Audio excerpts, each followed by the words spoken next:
Hello, this is Nia Gray with your Faith Report. Feeling lonely or isolated is a common experience during COVID-19, but surprisingly, for the past several years, loneliness has been on the rise. In fact, the UK appointed a Minister of Loneliness in 2018 who was tasked to lead the government to make loneliness a priority. So, why is loneliness a priority in Britain? A recent survey showed that almost a fifth of the population, over 9 million people, say they were always or often lonely.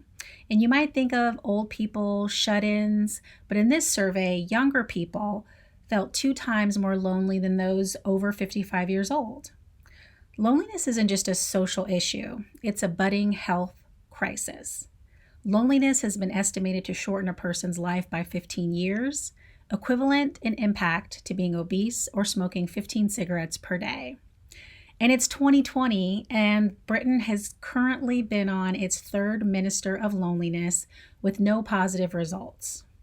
So it's not surprising that a post-religious UK, where more than half of the population surveyed say they have no religion, are experiencing isolation and loneliness.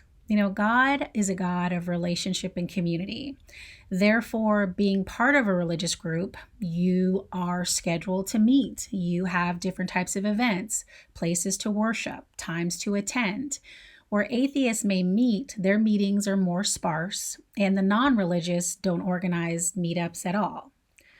But Christian groups can make people feel lonely too. Congregations can be insular or judgmental and exclude people on the basis of sexual orientation, gender, and economic status, causing Christians that even are part of a congregation and are involved in face-to-face fellowship that they too can experience loneliness. But the community is designated to be a place of worship. Loneliness is surprisingly a symptom of an individualistic society, the me, not we. When human existence is disconnected from any higher power, therefore any responsibility for anyone other than ourselves, it gives you a certain amount of freedom that you don't answer to anyone and you make your own rules to live by. And no accountability means you have a certain price to pay for this freedom. And the price you're paying for this no accountability, do what I want to do, when I want to do it, living for myself, is isolation, loneliness, and lacking any overall sense of purpose. In post-religious secular UK, it isn't hard to connect the dots of the high rates of loneliness to the rate of suicide in the country, which hit a tragic 16-year high. There are consequences that you pay for the perspective that you choose. You pay with your life, and dare I say, your soul.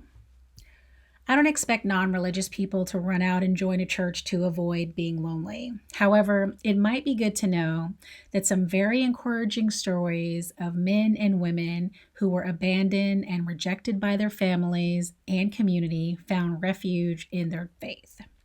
That they didn't have to turn inward to carry the burden of the shame and hurt inflicted on them by others, that they can be forgiven and accepted for who they are. That God never changes. He's the same yesterday, today, and forever. And that's the good news. With faith in God, you may be alone, but you'll never be lonely. This is Nia Gray with your Faith Report.